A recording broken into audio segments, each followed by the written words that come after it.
Assalamu alaikum warahmatullahi wabarakatuh, everybody. This is me, your host, Preacher Moss, on the Shout Out Show. I want to welcome everybody to a Sunday. And when I say a Sunday, I don't mean a Sunday just in a way that it's a day of the week. I chose to do a podcast on Sunday because technically, Sunday is probably the worst day you could actually do anything engaging social media. It could be that people are in a rush to get everything together for Monday, or they're tired from Saturday. But in historic terms, Sunday has always been a very, very significant day. Things happen on Sunday. Families spend time together. Ideas and policy, the community are congealed. We talk about the things around us that affect us. And I thought it was critically important in the context of looking at everything that's going on today and try and be measured. I'm trying to be measured and I'm trying to be very, very efficient with my words because I find that Sunday is a day that is now overrun. When I was growing up on Sundays, there's certain things that happen. Number one, we reflected on the week. That would be Monday through Saturday. Number two, we found time to look over our stoops and find out if our neighbors were okay. Number three, there was food on Sunday. There was always some kind of cooked meal on Sunday. There was some smell coming out of the kitchen on Sunday. And the Sunday meal was not something that it was pick up and go. You had to sit down and eat that meal. When I say sit down and eat that meal, I mean you had to make time. People knew what time dinner was. And we've lost that in a large degree. We don't have set dinner times anymore. We feed them in our busy schedules. Now, why am I saying that? Because we're in the midst of several things. Economic unrest, health disparity, health crisis. We now have a number of protests that seem to break out into riots all over the country. And I've reflected on something, and it is the absence of understanding Sunday. And of all the things I said about Sunday, the food, the reflection, the community, Sunday was a grandma's day. Sunday was a grandma's day. When I look at all the protests, it speaks to an absence and a void of grandma leadership, grandma patience, grandma compassion, grandma love. There was a movie years ago with one of my favorite comedians, probably the funniest woman ever in the history of comedy, Moms Mabley. And she played a character in Grace. She played a character in Grace, and it was, I have to get the movie, so please forgive me. But she stood up in the middle of a riot of young people, and she poured her heart out to them and told them, basically, we didn't bring you this far to feed yourselves to the wolves. We didn't go through what we went through. See, because their generation wasn't allowed to protest. You didn't have an opinion. People didn't have an idea or a conception of you as a human being. And we find ourselves today, there's a flip of it. But there was an intelligence to grandma. My grandmother, God bless her, her name was Isabella Moss. I've never loved somebody and been in terror of somebody more than Isabella Moss. Because the love that you have for this woman, or I have for this woman, it was the fear that at some point in time I would let her down. I would hurt her confidence in me. And I'm saying this because I see a lot of young people running around. And I'm not saying they're lost. I'm saying they're in pain. And when I say they're in pain, that's the pathway to being lost. That's a pathway to depression. That's a pathway to your soul being broken. But where are the grandmoms? Where are the moms Mableys with the We know our grandmoms. We know that go to church, hat big as a wagon wheel. And we would laugh at grandma's hat, but you know what? That hat meant something. It meant she was going to church. She was dressing up for God. And you better dress up for God too. Or, don't show out while she's dressing up for God. But my point is the wisdom. The wisdom. Now, I'm not excluding grandfathers or anything like that. But there's a very, very clear void in terms of grandma wisdom. Because grandma wisdom cuts through all of that. You see, the Donald Trumps of the world and the Mike Pences of the world and all these people, they benefited from grandma wisdom. Whether it was the nanny, whether it was the maid, or whoever, at some point in time, they benefited. And they lived with these people. And they loved these people. And when these people left their lives, passed away, they were generally hurt. But we're not valuing that now. We're quick to rush. We're quick to rush. We want judgments that fit the crime or at least explain our own behavior. Grandma justice was the closest thing to God justice that you're going to get. When I say grandma justice, I'm talking true grandma justice, because her fear and her love were the things that protected you. I'm not saying we're in a different time. I'm only trying to explain to people that I'm 53 years old. I'm a tweener. If you're between 53 and maybe 60, you've seen some things. You've seen communities change. You've seen that when you look up the stoops this way and that way, the grandmas aren't on the stoops anymore. We've seen the devaluation of the grandma. We're in a situation now where people are thinking about protesting. People are thinking about fighting the power. People, and you can do that. But doggone it, this is Sunday. Celebrate grandma. Let her cook for you. Be on time if she says, we eating at 3:30, we eating at 4:30. Sit down and have that meal. Get that wisdom from her. Stop running around thinking you're going to get wisdom from people who don't care about you. That's what my grandmother said.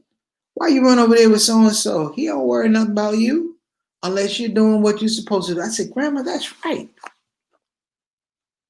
My grandmother, my grandfather, that I said that, I love my grandfather. He was illiterate. My grandmother, God rest her soul, my grandmother would make me read the paper to him. And I would do it from the time I was 5. I read the Washington Post all the way to the time, you get older and you're too busy or whatever. And I remember when my grandfather passed, I said, Grandma, why did you make me read that paper? Listen to the conversation, the respect. Grandma, why you make me read that paper to Granddaddy? I said, he couldn't read. She said, he couldn't read. I said, yeah. She said, I wanted to make sure that didn't happen to you.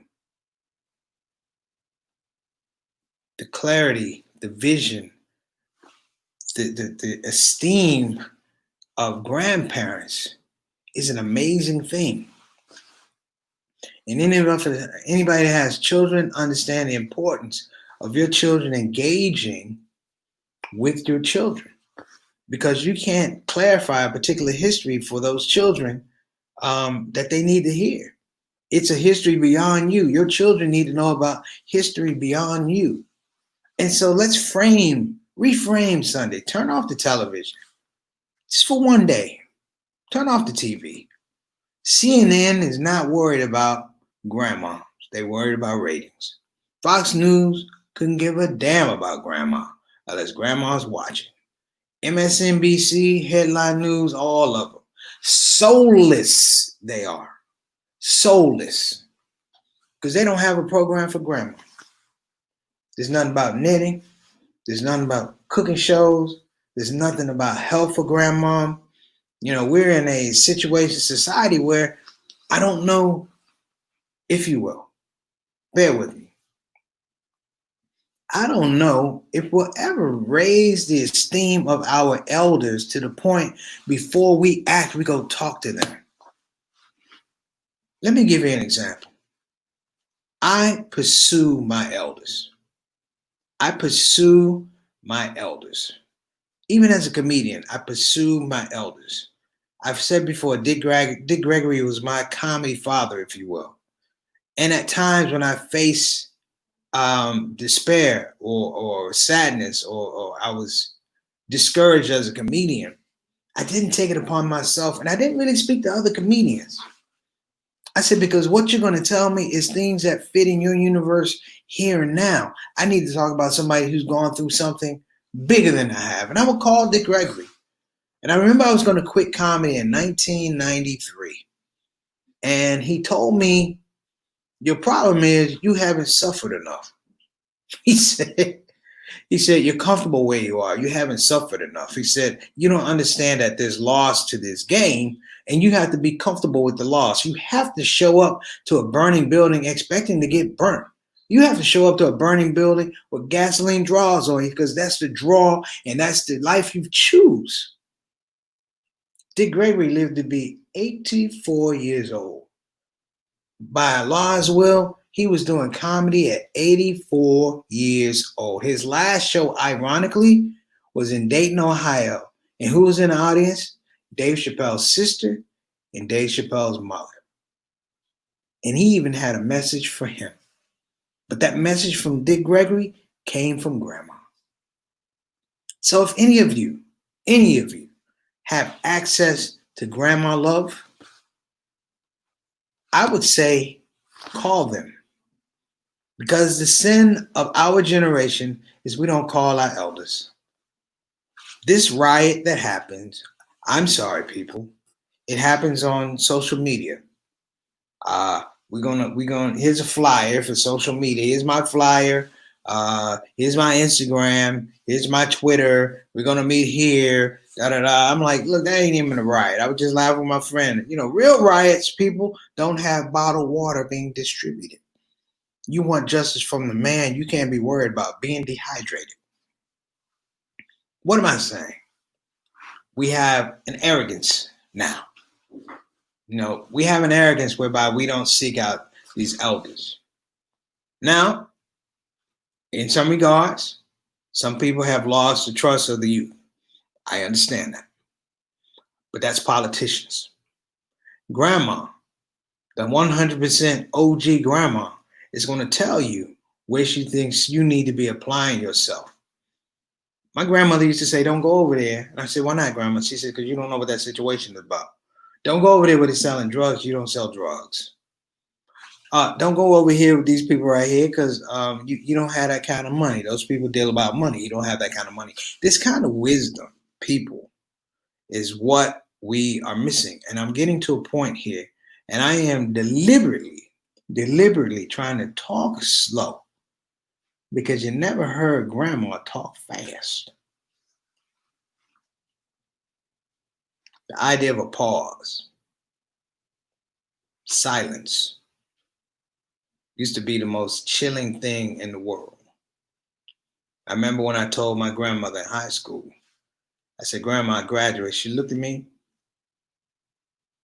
just like that. Then a smile came on her face. It was big as the Potomac. And she gave me a hug. That inspiration was not a hug that I graduated. It was a hug that she had done her job to make sure I graduated because she didn't.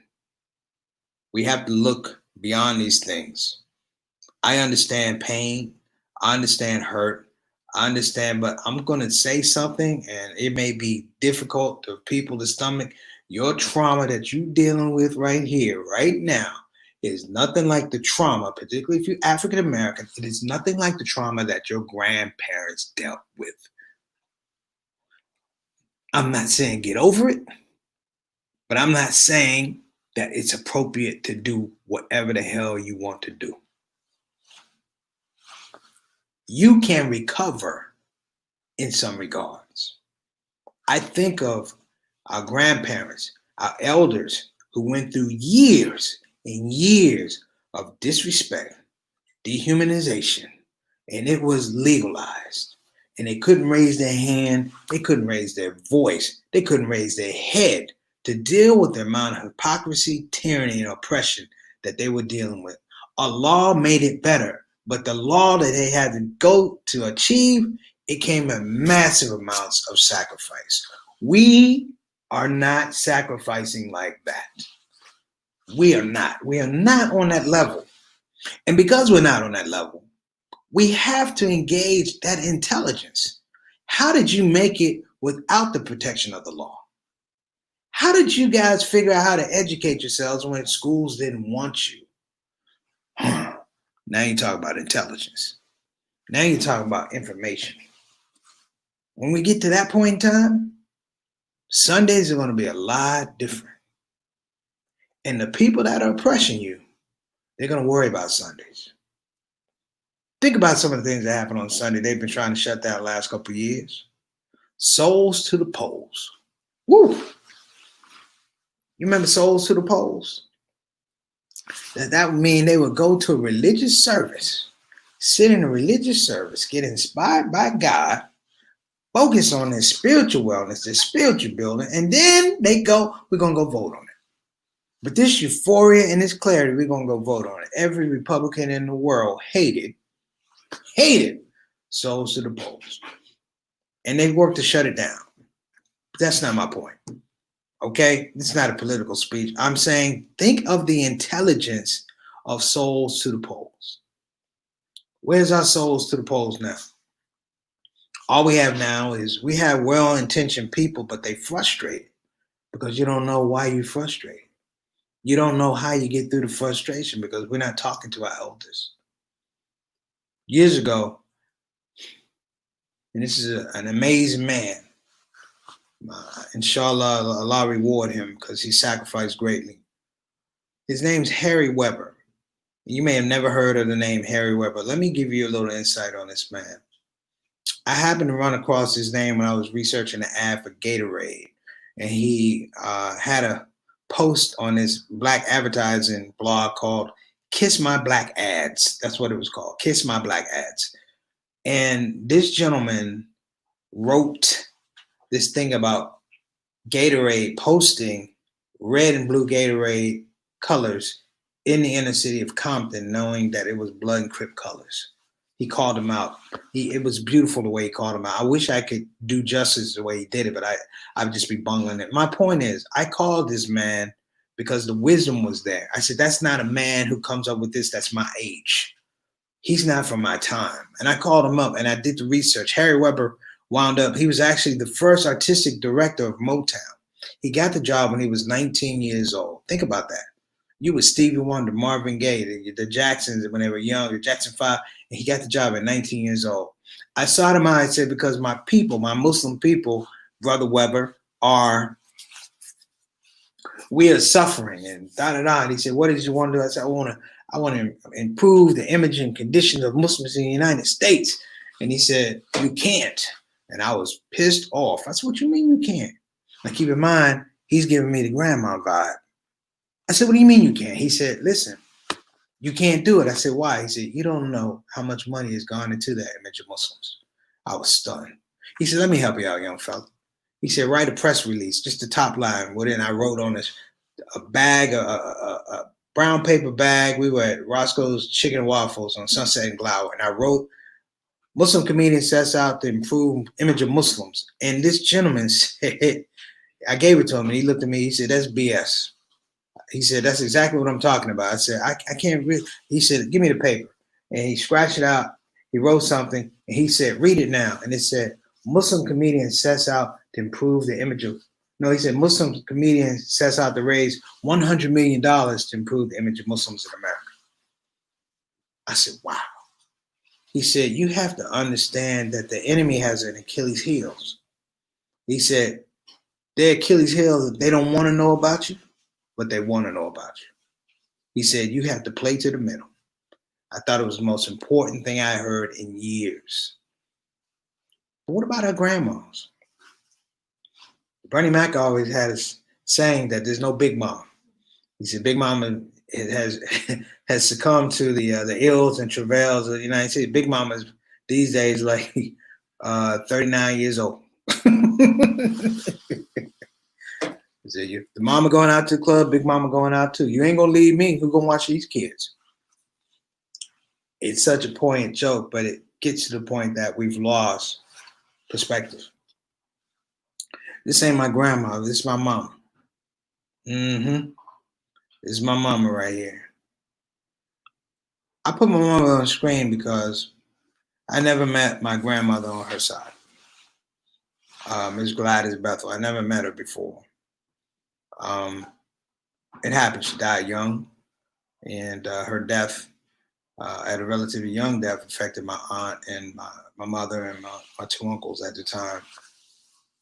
And I'd say they deal with that trauma. I think I even deal with that trauma, even though I never met her before. But it was the insight and scope that allowed them to find a bottom, if you will. And my grandmother said, "Don't be afraid to hit the bottom. That means at least you stop dropping." But they found a bottom, and that bottom was Miss Gladys Bethel, and she gave them some things in a way whereby I benefit. See, that's the whole scope of things, when you could benefit from people you don't even know. So I like to shout out a lot of these grandmothers, and the ones I've had. And I think we need to seek them out. If grandmother isn't there, seek out the spirit of grandmom and mom. Ask questions about how grandma used to talk, what she used to say. What does she mean? I mean, my grandma Gladys, she used to play football with the kids, and they had a hamburger shop, had a little store, and they play hamburgers, and everybody would come around and hang out with Miss Gladys, and that was a community place, And even my grandmother on my father's side, that porch, that was an important porch, because people would walk up and down, and they give their greetings and salutations, and I learned from those situations. And what I've learned for today is, in this particular time, is I learned to slow down a little bit. Where you're going is still going to be there. You got to enjoy the travel and the journey to get there. This idea of being in a rush is really the idea of being in a race. And if you don't know where you're racing to, then it's wasted action. It's wasted energy. Do I support the people protesting the death of George Floyd? Absolutely. My problem is, do it with wisdom. Fight the power by getting information, not the information from the guy next to you. Find out how people survive beyond this. Because the only reason, brothers and sisters, these protesters are running up and down and all that stuff, and we yelling and screaming, is because people paid the price before you ever got there. You might know about Martin Luther King. That's great, but do you know about Dr. Vernon Childs, Vernon Johns, Dr. Vernon Johns, who was the predecessor of Martin Luther King, and he did amazing things. He fought the power, and he didn't even have the power, the comfort of the protection of the law. He was a preacher, and he would raise hell. He just had to move all the way around. He just had to keep moving. He couldn't even stay in one spot. The church that Martin Luther King took over was his church because he was fired. Why? But he's defending Black people trying to grow produce, trying to be self-sufficient and grow produce. And they said, you got to go. The Black people said, you got to go. But we don't know about those stories. Hey, what's going on, Sister Ree? We just talking about grandmoms today, the wisdom of grandmoms. And I'm going to wrap up.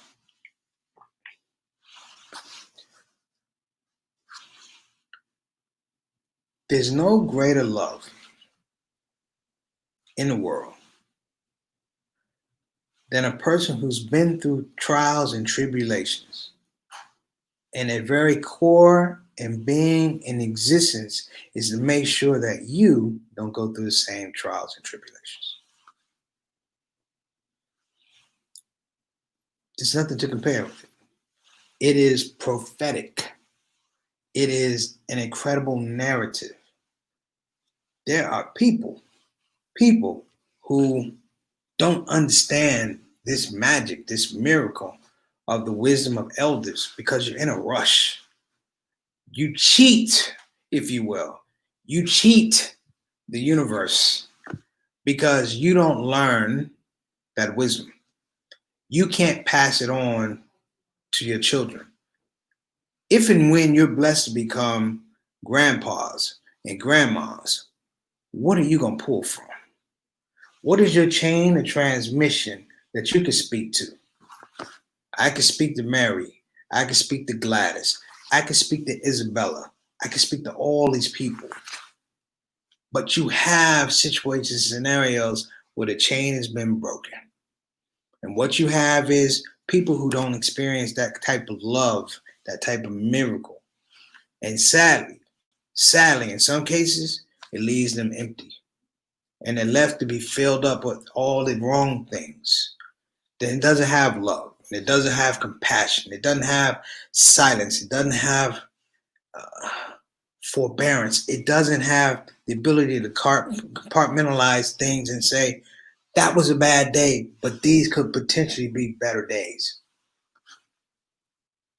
The love of grandmothers, the wisdom of grandmothers. I would only hope as I close out that whether I'm here next week or not, you take advantage of your Sunday and you frame your household and you frame your tongue and you frame your ideas around the love of that grandmother. And you put that in your heart. And then when you talk to your children, and you talk to your neighbors, and you talk to your co-workers, notice the difference. It's life-giving. My name is Preacher Moss. This is the Shout Out Show. And I want to give a shout out to all the grandmothers who put up with us, who love us, who scold us, who built us up when we didn't deserve it, who made us bigger than we actually are in our own eyes, who loved us unconditionally, who protected us, who spent nights on their knees praying to God that we would be okay and we would come home. That's real love. Peace to the grandmothers. Assalamu alaikum warahmatullahi wabarakatuh. Preacher Moss Shout Out Show. We'll be back on Monday.